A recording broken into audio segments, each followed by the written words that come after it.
Bonjour et bienvenue à la chronique L'étincelle et le burn-out. Aujourd'hui, on parle de choisir nos engagements, surtout à l'approche de la nouvelle année. Donc, on arrive dans le temps des fêtes. On va commencer à regarder un peu plus notre dernière année, puis à se projeter dans l'avenir. Et c'est justement, puisqu'on est en train de faire ces exercices-là, que c'est un excellent moment pour revoir comment on choisit nos engagements. J'arrive d'un cours de yoga, j'étais en Colombie, j'ai passé 3 semaines à faire 10 heures de yoga par jour, mais je te rassure, c'est pas 10 heures d'exercice parce que yoga, ça veut dire union. C'est une tradition qui vient de l'Inde et il y a toute une philosophie derrière. Donc, il n'y avait pas juste des cours de yoga comme on le comprend ici. Il y avait aussi énormément de philosophie, il y avait de l'anatomie, il y avait des techniques, etc. Mais vraiment, dans le côté philosophie, ça a été quelque chose que je suis allée chercher parce que j'ai un certain cheminement de fait dans ma propre spiritualité, mon propre cheminement intérieur. Puis d'avoir la philosophie du yoga qui date de des milliers d'années, qu'il y a des milliers de yogis qui ont pensé à ça, qui ont eu des débats. C'était merveilleux pour moi de voir que ce que mes conclusions à moi ont été tirées aussi par d'autres en accord commun des philosophes, des personnes extrêmement spirituelles et que ça a permis d'être distillé et ça a permis aussi de compléter les morceaux de mon casse-tête. Et je reviens aujourd'hui avec une partie de cette philosophie-là qui m'a beaucoup interpellée, qui m'a fait réfléchir énormément et qui est un peu le sujet de mes chroniques à chaque fois. C'est le concept, donc le mot sanskrit ahimsa, qui signifie non-violence ou amour-propre aussi, donc non-violence envers soi-même, et tapas. Et tapas voulant dire discipline. Parce que c'est pas comme si les deux concepts allaient toujours un contre l'autre. En fait, souvent, ils vont main dans la main, donc d'être discipliné envers quelque chose qui est par amour-propre. Donc, pour moi, ma pratique de yoga, ma pratique de méditation, des fois, ça me tente pas, mais c'est par amour-propre que je choisis de le faire parce que je sais qu'à long terme, ça va me permettre d'avoir une vie qui est satisfaisante, qui est enrichissante, qui me nourrit énormément et qui va me permettre d'avoir un corps sain également, un esprit, un mental sain. Donc oui, c'est par amour-propre que je le fais, mais parfois on a tendance, surtout dans les sociétés européennes, nord-américaines, de pousser le côté discipline un peu trop loin et d'oublier le côté amour-propre. Surtout au jour de l'an. Au jour de l'an, on arrive avec des nouvelles résolutions. On se dit, OK, maintenant je vais perdre tant de poids, faire tant d'argent, lire tant de livres, reliés à mon travail. Donc, on essaie d'optimiser tout et d'être ultra discipliné. Puis, c'est là qu'on doit chacun apprendre à tracer notre ligne. Et c'est de ça qu'on parle aujourd'hui. Donc, je vais te parler un petit peu de mon parcours avec le fameux mode de vie sain et actif. Puis j'espère que tu pourras en tirer certaines conclusions par toi-même. Évidemment, j'ai eu beaucoup de modes de vie, donc selon si j'étais étudiante, si je travaillais, si j'étais en voyage pendant plusieurs mois. Mais je vais te diviser ça en 3 sections à partir du moment où je suis rentrée officiellement sur le marché du travail après mon bac. Donc la première partie, j'étais très axée sur ma carrière. Je rentrais sur le marché du travail, je voulais faire mes preuves, je voyageais énormément, clients prestigieux, c'était vraiment la vie corpo, si on veut. Et c'était très encouragé de la culture work hard, play hard. Travaille fort, mais joue fort aussi. Je ne sais pas s'il y a une traduction en français, mais c'était vraiment ça mon mode de vie. Donc, je donnais tout au travail et en même temps, j'en profitais pour m'amuser beaucoup, donc il y avait beaucoup plus de consommation d'alcool, beaucoup plus de soirées, des soirs de semaine et aussi la fin de semaine. Donc c'était pas toujours le but, c'était pas nécessairement de toujours se saouler. Parfois oui, je l'avoue, mais c'était aussi un sentiment de devoir maintenir beaucoup de relations, que ce soit avec mes collègues, mes amis de l'université, mes amis du secondaire, d'aller visiter ma famille. Donc, j'étais toujours très, très, très occupée. Et j'avais énormément de projets aussi, donc je voulais pas non plus que le fait de me concentrer sur ma carrière m'empêche de courir un 10 km au Marathon de Montréal ou des choses comme ça. Donc, j'avais toujours beaucoup de choses sur les épaules et ça a fait son temps. Ça a fait son temps parce qu'il manquait drastiquement d'équilibre. Donc, les yogis, il y a des milliers d'années, parlaient déjà de deux énergies, Ida et Pingala. Donc, pour ramener ça à la philosophie du yoga, Ida, c'est ce qu'on appellerait aujourd'hui notre système nerveux parasympathique, tout ce qui est se reposer, entrer en état de guérison, de régénération. Et Pingala, c'est le système sympathique, celui d'être en action, d'avancer, de go, go, go, work hard, play hard. Donc, j'étais dans celui-là, qui a rien de mal en soi, c'est juste que les deux sont aussi importants. Puis, je suis tombée plus du côté Pingala que du côté Ida. Et ça a fait que je suis tombée en burn-out assez vite. Donc, après 14 mois de ça, ça a été déjà trop parce que, bon, il y avait plusieurs circonstances qui entouraient tout ça, mais mon mode de vie ne me permettait pas de me reposer, de me régénérer, de me nourrir et les conditions dans lesquelles je me mettais, où j'étais, où je travaillais. Ensuite, je suis entrée en mode survie. Je suis rentrée en mode survie, j'ai eu une prise de conscience que je m'en allais pas dans la bonne direction. J'ai quitté cette direction-là et je me suis dit, phew, j'ai failli faire un burn-out. Est-ce que j'étais en burn-out? Est-ce que je l'étais pas? Ça, c'est toujours une ligne qui est difficile à tracer. Mais j'avais vraiment dû quitter cet endroit-là par survie. Donc, je me suis retrouvée en mode, je vais continuer, mais je vais traiter les symptômes. Je savais pas que c'était les symptômes et non la cause, mais on fait ce qu'on peut avec ce qu'on sait au moment où ça se passe. Donc, il fallait que je passe par là pour apprendre maintenant ce que je sais aujourd'hui, ce que je partage avec toi. Mais j'étais en mode traitement des symptômes, donc j'ai choisi de me concentrer sur l'école et de me rétablir. Par contre, c'était en 2020, donc je suis retournée à l'école juste avant la pandémie et ça a été extrêmement difficile de me remettre de ça. Par contre, j'ai quand même vraiment essayé pendant 2 ans à garder ma tête au-dessus de l'eau, même si mon verre était vide avant la pandémie. J'ai tenté de bien manger. L'école, c'est sûr que c'était ma zone de confort, là. C'est pas le cas pour tout le monde, puis c'est bien correct. Mais moi, c'était ma zone de confort, donc l'école prenait sa place et ensuite, je pouvais bien manger, courir, méditer, donc m'entraîner, bien dormir aussi, j'avais le temps de dormir. Donc, mon mode de vie sain et actif reprenait le dessus. J'ai aussi beaucoup diminué ma consommation d'alcool à partir de ce moment-là.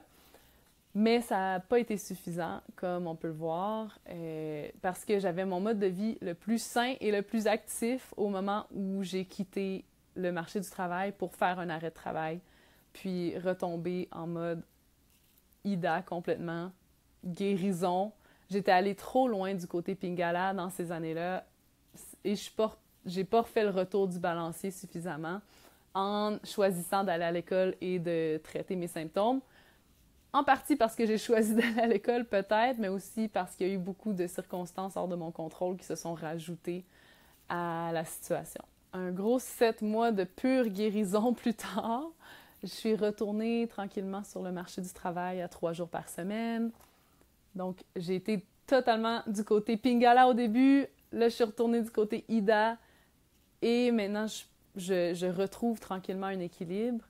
Puis, c'est ça qui a été le plus productif au final pour ma vie, mais pas juste en termes de choses cochées sur ma liste à tous les jours. Ça, en fait, je dirais que la plupart du temps, j'ai l'impression d'avoir énormément de temps puis de me reposer beaucoup, mais ça a été une des années les plus ayant le plus d'impact sur mon bonheur, sur les autres. Donc, de choisir vraiment mes engagements pour que ce soit ce qui est le plus pertinent, le plus dans le mille, ça a été la clé. Et en prenant le temps d'intégrer toutes les nouvelles expériences, de devenir plus sage, c'est pas le nombre d'années qui détermine ta sagesse, c'est vraiment la réflexion que tu fais sur ce qui se passe dans ta vie, selon moi. Puis, avec tout ce temps-là, avec toutes ces choses-là qui me nourrissent, j'ai en même temps pu accomplir tellement en une année que je viens de réaliser ça, puis j'en reviens pas. Donc, exemple, parler devant la caméra, c'était complètement hors de ma zone de confort. Je capotais au début quand j'ai commencé à faire ça sur mes stories sur Instagram. Maintenant, j'ai une chronique, je fais des reels sur Instagram, je suis devenue prof de yoga, certifiée Yoga Alliance. C'était quelque chose qui était sur mon radar depuis tellement longtemps, puis que j'ai enfin trouvé la façon de le faire qui allait me convenir à moi. J'ai apparu sur un podcast vraiment populaire aussi. J'ai été panéliste dans un événement, j'ai aidé à organiser cet événement-là. J'ai travaillé pour la Chambre de commerce avec des gens tellement motivés du monde entrepreneurial de Rimouski. C'est toutes des choses qui me nourrissent, qui m'allument tellement. Je sais pas si tu peux le voir dans mes yeux, mais on dirait que je peux pas m'empêcher de sourire. C'est absolument incroyable d'être capable de vivre une vie qui est alignée avec ses valeurs. Et ça se peut, comme j'ai écrit dans la partie écrite de la chronique, il n'y a pas de honte à devoir modifier. C'est juste normal parce qu'on change toujours. Notre environnement change toujours. Donc, en cette troisième partie-là, cette troisième phase-là, donc il y avait la première où j'étais go, go, go, work hard, play hard. La deuxième où j'étais en mode traitement des symptômes. Ensuite, j'ai été traiter plutôt la cause et je suis revenue avec la troisième phase où j'ai appris à réguler mon système nerveux. Ça ne veut pas dire d'être toujours relax, mais ça veut dire d'être capable de retomber dans un état de relaxation et de paix intérieure quand il n'y a plus de danger, de vrai danger. Et en y allant drastiquement, en enlevant tous mes engagements, j'ai pu les rechoisir, réintégrer des nouveaux engagements dans ma vie un à un, tout en ayant la conscience assez vive et extrême et viscérale du coup qui vient avec ne pas les choisir de manière consciente. Donc, j'avais pas le choix de rechoisir mes engagements de manière très, très consciente, très, très intentionnelle et un à la fois, tranquillement, parce qu'un arrêt de travail, on revient, puis c'est pas du jour au lendemain, OK, je travaille 5 jours par semaine dans un environnement stressant, il n'y a pas de problème. Non, c'est beaucoup plus graduel que ça. Et c'est parfait comme ça, parce que ça donne le temps d'essayer un engagement, de voir comment on se sent, de réajuster le tir, d'ajouter un autre engagement quand on se sent prêt. Donc, c'est une super belle méthode si on n'a pas eu le choix de se rendre là. Mais t'es pas obligé de te rendre là. Donc, c'est là où je m'en vais avec ça. T'es pas obligé de te rendre à l'arrêt de travail, à arrêter toutes tes responsabilités pendant plusieurs mois pour récupérer, pour ensuite les reprendre au compte-gouttes. C'est pas obligatoire. Avec ce sujet-là en tête, avec l'arrivée du nouvel an, des résolutions de la nouvelle année, j'ai choisi de partir un groupe, donc un groupe de personnes qui ont tout l'objectif commun d'intégrer plus de douceur à leur vie. Donc, il n'y a pas de « tu dois intégrer X montant de douceur dans ta vie pour rentrer », c'est vraiment pour toi, à toi de décider à quel point tu veux en rajouter pour que tu puisses tomber dans un mode plus équilibré, un mode de vie plus équilibré qui te permette l'espace, la douceur, la clarté d'esprit, parce que c'est avec la paix intérieure que tu vas pouvoir prendre des décisions qui sont éclairées, qui vont te permettre de choisir les choses qui vont être les plus pertinentes pour toi, puis ce sera le sujet de la prochaine chronique d'ailleurs, comment arriver dans un état d'esprit pour prendre des bonnes décisions. Et c'est ce qu'on fait avec l'anti-résolution. Donc, on choisit nos engagements et on met en œuvre ces 3 mois. Donc, la première journée, c'est en personne. La dernière journée, c'est en personne. Donc, le 14 janvier et le 14 avril. Puis, entre-temps, on se rencontre aux 2 semaines. Il y a du yoga à chaque séance, de la méditation à chaque séance.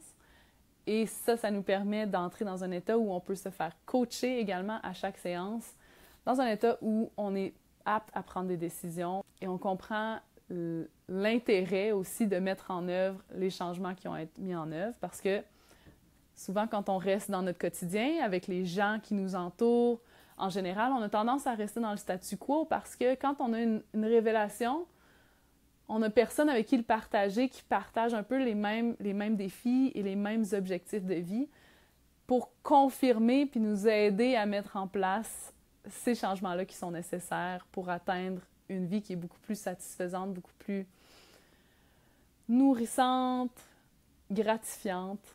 En sortant de l'anti-résolution, tu auras un gros parcours de fait Parce que ce qui est difficile, c'est le départ, c'est de mettre en œuvre les principaux changements, surtout si c'est la première fois depuis longtemps qu'on réajuste le tir. Des fois, le tir a à être ajusté quand même significativement, mais quand on le fait au fur et à mesure, ça va aller beaucoup mieux. Et quand ta vie est douce by design, c'est là que ça devient beaucoup plus facile.